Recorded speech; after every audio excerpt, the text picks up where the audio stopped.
তারা বন্ধু, আমরা 25 তারিখে শুভ সংখ্যা নিয়ে হাজির হয়েছি বন্ধুরা। 25 তারিখে শুভ সংখ্যাগুলি দেবো, তার আগের দিন দেখে নেবো রবিবার দিন আমরা যা যা সংখ্যা রেখেছিলাম কি বসে গেছে। 1 থেকে 4-এর মধ্যে 4টা বসে গেছে, অতিরিক্ত সংখ্যার মধ্যে 4টা বসে গেছে। এখানে ভিআইপি সেটের মধ্যে এই সেটটি কিন্তু বসেনি, এখানে 4টা পেয়ে গেছি। তো চলুন দেখে নেবো আমরা 25 তারিখে আপনাদের জন্য কী কী শুভ সংখ্যা রাখবো আর কী কী সম্ভাবনা আছে। 25 তারিখের সম্ভাবনা হিসেবে আমরা কিন্তু সংখ্যা রাখবো হচ্ছে 5, 6, 9, ঠিক আছে।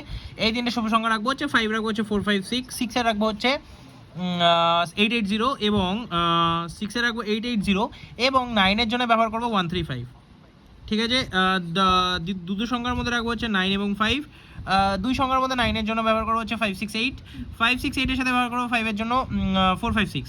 আমরা সিঙ্গেল সংখ্যা হিসেবে আজকে 9টাকে ব্যবহার করবো। 9টা ব্যবহার করবো কি থাকছে 4, 7, 8 থাকছে, ঠিক আছে বন্ধুরা। 1 থেকে 8 অবধি ব্যবহার করতে পারেন। এই 3 সংখ্যা রাখবো, এই 3টে সংখ্যা কিন্তু বসে যাওয়ার চান্স আছে। অতিরিক্ত সংখ্যার মধ্যে 9, 5, 6, 0, 1টাকে রাখছি অবশ্যই। কিন্তু এই সেটটি আমরা 3 থেকে 4 বার কার্যকর করে নেবো 8-এর মধ্যে, ঠিক আছে বন্ধুরা। ভিআইপি সেট কী কী রাখছি? ভিআইপি সেটে থাকছে 9, 0, 5, 1, 6, 4। আশা করি প্রত্যেকটি সেটই 8-এর মধ্যে কার্যকর হয়ে যাবে। একবার করে বসলেও বসতে পারে, দুবারও বসে যেতে পারে। তো বন্ধুরা অবশ্যই দেখে ব্যবহার করে নেবেন। ভিডিও ভালো লাগলে লাইক করবেন, বন্ধুদের মাঝে শেয়ার করুন। জয় মা তারা।